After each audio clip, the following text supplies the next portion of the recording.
Assalamualaikum warahmatullahi wabarakatuh. Apa kabar Sobat Beyond Education semuanya? Semoga kita dalam keadaan yang sehat walafiat. Pada kesempatan kali ini kita akan membahas sesuatu yang sebenarnya sih viralnya udah lewat.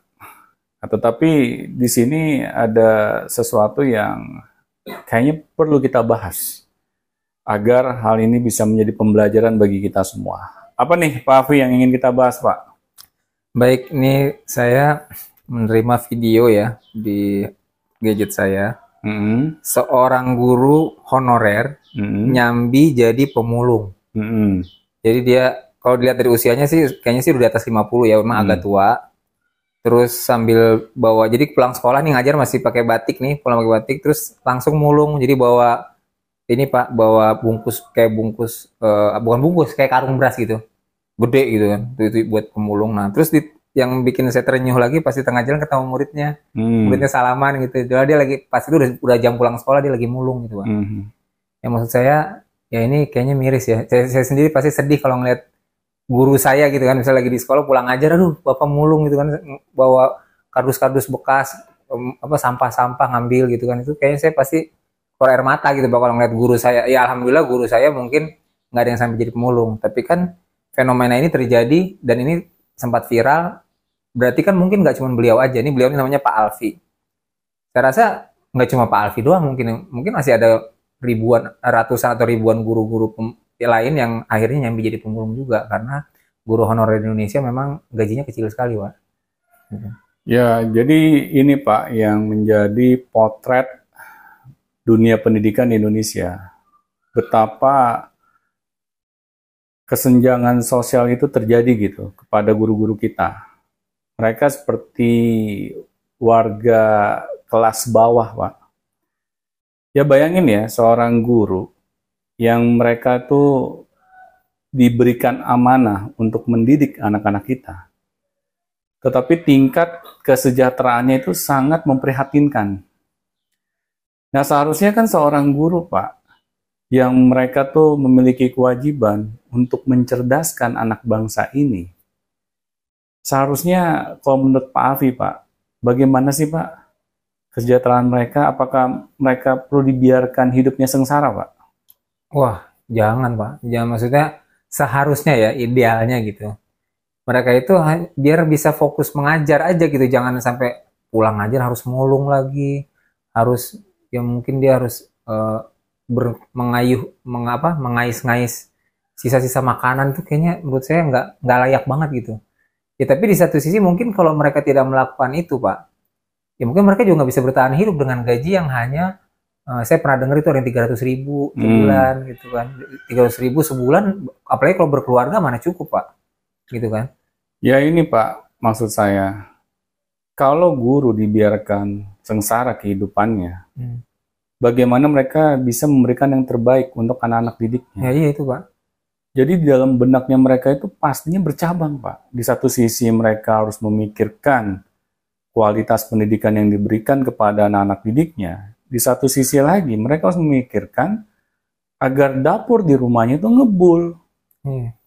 Nah, ini kan seharusnya menjadi perhatian buat pemerintah, Pak. Kenapa saya bilang ini seharusnya PR bagi pemerintah? Karena ini kan tanggung jawabnya pemerintah yang harus diberikan tanggung jawab untuk mencerdaskan bangsa ini, karena mereka sudah terpilih. Nah, tetapi kalau hal ini dibiarkan, akhirnya saya nggak heran, Pak, kalau kualitas sumber daya manusia di Indonesia itu bermasalah. Karena kualitas gurunya juga bermasalah. Nah, saya sih melihat apakah ini ada faktor kesengajaan gitu, Pak. Nah, itu. Agar apa? Agar kualitas pendidikan di Indonesia itu terus bermasalah, Pak. Akibatnya apa? Yaitu kualitas SDM kita juga bermasalah. Nah, ini baru suuzon saya ya. Saya harap suuzon saya itu nggak menjadi kenyataan gitu, Pak. Itu salah. Tetapi kan kalau kita melihat fenomena yang seperti ini, seperti hal yang normal gitu, Pak ya. Karena saya nggak hanya sekali Pak melihat video yang seperti itu. Betapa banyaknya guru-guru honorer tuh yang menyambi gitu Pak dengan pekerjaan yang lain. Agar apa? Agar mereka bisa menghidupi keluarganya tanpa harus minta dibelas kasihani oleh orang-orang di sekelilingnya. Ini manusia-manusia pilihan loh Pak. Guru-guru ini Pak yang mereka itu memiliki amanah yang sungguh sangat mulia dan berat juga. Dan berat untuk mencerdaskan anak bangsa ini. Tapi mereka sambil harus mengerjakan hal yang lain di luar kapasitas mereka. Dan mereka nggak mau mengeluh gitu Pak. Jarang loh Pak model manusia yang seperti itu. Ya coba deh kita lihat gitu ya. Ada sebagian misalnya profesi tertentu yang senangnya kalau hajat hidupnya itu tidak mendapatkan perhatian dari pemerintah, mereka demo misalnya. Ya intinya mereka selalu menyuarakan gitu hak-hak mereka. Dan kalau nggak didengerin ya sudah. Mereka akan bikin huru-hara. Bahaya gitu, susah nanti nih. Tapi kita sering dengar nggak sih Pak, guru-guru kita itu sering demo di jalan? Pernah tapi jarang. Jarang kan? Dan nggak ada yang namanya mogok. Mogok masal guru tuh nggak ada. Nggak ada. Apalagi sampai mereka bikin huru-hara. Iya. Bakar-bakaran, kayaknya nggak ada. Karena mereka sadar Pak, kalau hal itu mereka lakukan, bagaimana Pak? Murid-muridnya. Apakah mereka masih pantas untuk menjadi suri toladan bagi murid-muridnya? Ya. Nah inilah yang menjadi penyebabnya Pak, mengapa kualitas pendidikan di Indonesia itu nggak pernah maju Pak. Ya, kasihan guru kejepit di tengah-tengah. Iya. Di satu sisi dia harus mencerdaskan kehidupan bangsa, amanat pemerintah, dan dia juga dikasih amanah yang berat oleh orang tua murid yang menitipkan anak-anaknya. Iya. Kemudian di sisi lain mereka juga harus bertahan hidup. Iya. Dan di sisi lain juga mereka mau mengadu kemana nih kalau masalah kayak gini, demo nggak didengar gitu. Jadi benar-benar kejepit tengah-tengah. Kalau misalnya bikin huru-hara, berarti mereka nggak pantas jadi guru karena nggak bisa jadi suri toladan, nggak bisa dicontoh. Wah, luar biasa itu. Memang pahlawan tanda jasa banget sih itu. Kadang mereka juga tidak mendapatkan perlakuan yang semestinya dari para orang tua murid. Iya, ada yang membawa ke pengadilan, ada yang di penjara gurunya. Nah itu Pak. Ini kan betapa mirisnya Pak, nasib para guru di Indonesia Pak. Dia seperti kayak maju kena mundur kena Pak. Ya. Tetapi di satu sisi kita kasih beban mereka yang sungguh maha berat Pak. Oh, biasa ya. Bayangin deh Pak ya, ini seorang guru Pak, diberikan amanah seorang anak yang harus dididik olehnya. Dan kalau sampai mereka ya tidak bisa memberikan pendidikan yang terbaik untuk anak-anak didiknya, bagaimana Pak nasib anak-anak didiknya di masa depannya Pak? Pasti bermasalah kan anak-anak didiknya. Dengan tanggung jawab yang begitu besarnya, kok kita masih gitu nggak kepikiran untuk memberikan yang terbaik untuk para guru-guru kita?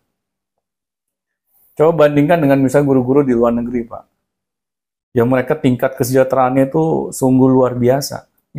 Mereka nggak ada tuh Pak kepikiran untuk mulung sepulang mereka selesai mengajar. Karena mereka sudah penuhi Pak segala kebutuhannya.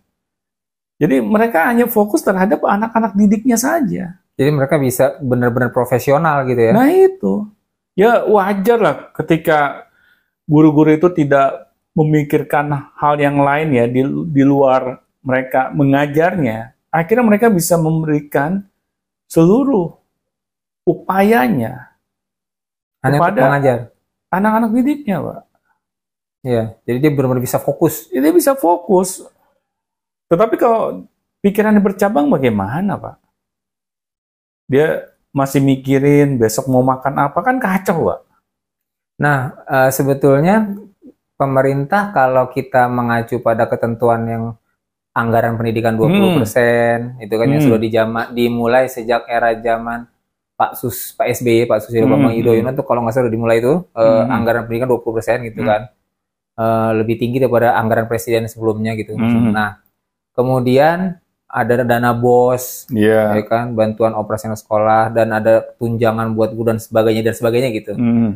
Nah itu kalau boleh husnuzon, kadang-kadang saya mau husnuzon juga susah juga nih. Iya, nggak apa-apa. Anggaplah saya mau husnuzon nih ya. Kalau mantan anak rohis gitu. Mantan. Jadi saya mau husnuzon. Jadi pemerintah sudah memberikan perhatian di bidang itu misalnya. Tapi kok mungkin masih belum cukup atau karena dananya memang kurang atau memang karena keuangan kita lagi banyak utang atau apalah gitu. Pemerintah kan kita nggak tahu versi pemerintah ya gitu. Biasanya kan kalau sudah dianggarkan, Pak, itu kan peruntukannya memang untuk dunia pendidikan. Tetapi pertanyaannya implementasinya bagaimana? Apakah benar semuanya digunakan 100% khusus untuk pendidikan saja? Atau ada hal yang lain nih? Nah, itu yang kita nggak tahu. Kadang kan di atas kertas nggak harus sama, Pak, dengan turunannya. Iya, jadi misalnya oke, anggaran disepakati sekian triliun misalnya gitu ya. Ternyata yang turun ke bawah cuma sekian miliar gitu atau sekian bisa juta saja, gitu. Pak, bisa saja. Ya ini kan anggarannya cukup besar, Pak ya. Kalau nggak salah 20% ya? Kalau nggak salah 20%. Ya, ini kan sangat besar, Pak. Kalau itu benar terimplementasikan, kalau saya sih rasa Pak, kayak nggak mungkin, Pak, guru kita nggak sejahtera. Pasti guru kita lumayan, Pak, sejahteranya. Karena anggarannya cukup besar. Tetapi kalau, ya mohon maaf ya, kalau banyak disunat sana, sunat sini, ya lain persoalan, Pak. Ya, itu suzon saya, Pak ya. Nah, ya mudah-mudahannya bukan kenyataan. Tetapi kan yang menjadi topik kita kali ini, kenapa sih selalu saja guru yang menjadi korban, Pak? Apa kita nggak sadar gitu? Apakah kita nggak sayang sama guru-guru kita? Kita rela gitu, Pak. Misalnya memberikan sesuatu benda gitu ya, yang mahal kepada anak-anak kita. Karena kita selalu pengen anak-anak kita ini memiliki sesuatu tuh yang berkualitas. Ya, nggak pengen dong anak-anak kita ini ya mendapatkan sesuatu tuh yang ya ecek-ecek lah. Tetapi kita nggak pernah mikir gitu. Apakah anak-anak kita ini sudah mendapatkan pendidikan yang berkualitas atau belum? Karena apa, Pak? Karena pendidikan yang berkualitas itu akan berbanding lurus dengan masa depan anak-anak kita, Pak. Dibandingkan misalnya gadget lah, Pak ya. Kita selalu ingin memberikan gadget yang terbaru, yang termahal kepada anak kita. Karena nggak pengen anak-anak kita ini ketinggalan zaman misalnya. Tapi kita nggak pernah mikirin, Pak, kualitas pendidikan apa yang kita akan berikan kepada anak-anak didik kita. Kalau kita coba compare, Pak ya, kita bandingkan lah, apakah dengan gadget yang mahal yang kita berikan kepada anak-anak kita ini, itu berbanding lurus dengan masa depan terbaik mereka, Pak? Belum tentu. Kenapa belum tentu, Pak? Ya kan nanti kembali lagi tuh gadget digunakan untuk apa gitu kan? Iya. Kalau gadget yang digunakan buat main aja, main, nonton, nggak habis-habis ya nggak produktif jadinya kan? Benar.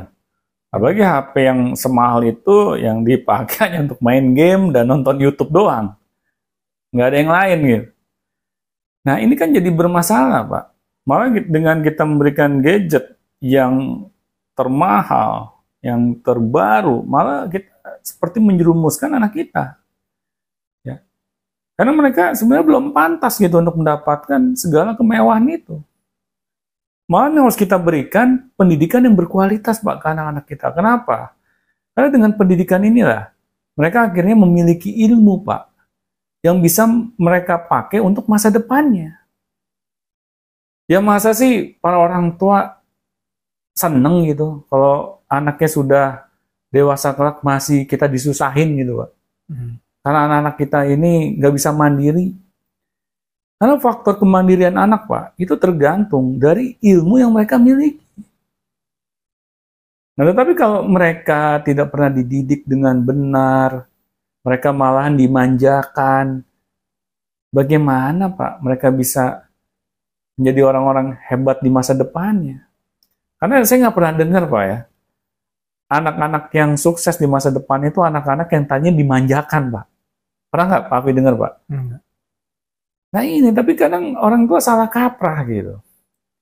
Kita pikir dengan memanjakan anak kita, akan menjadi sukses di masa depannya. Karena segala kebutuhannya terpenuhi ketika mereka masih usia anak-anak. Ini yang udah salah kaprah, Pak. Seharusnya bagi masyarakat gitu yang mau berpikir, coba kita perhatikan gitu, fenomena yang terjadi saat ini. Kalau memang kita nggak punya kuasa Pak ya untuk mengubah kebijakan yang seharusnya itu pemerintah punya, ya sudah Pak. Kita urunan lah untuk kesejahteraan guru-guru kita kalau perlu. Jangan kita bilang guru itu adalah pahlawan tanpa tanda jasa. Mau sampai kapan Pak? Emang guru kita itu selalu gitu punya apa? Hak yang nggak enak gitu Pak, hak untuk menjadi miskin gitu. Ya seolah-olah ya udahlah Anda kan pahlawan jadi nggak perlu diberi jasa nggak perlu diberi balas jasa gitu. Iya, kalau kayak gitu Pak, kejadiannya siapa yang mau jadi guru Pak? Iya. Ya makanya kan nggak heran gitu Pak ya, misalnya saya tanya gitu ke anak-anak, cita-cita kalian apa? Jarang Pak, saya mau jadi guru Pak. Karena mereka sudah di dalam benaknya mikir, guru sama dengan miskin. Hidupnya susah. Iya. Gajinya kecil.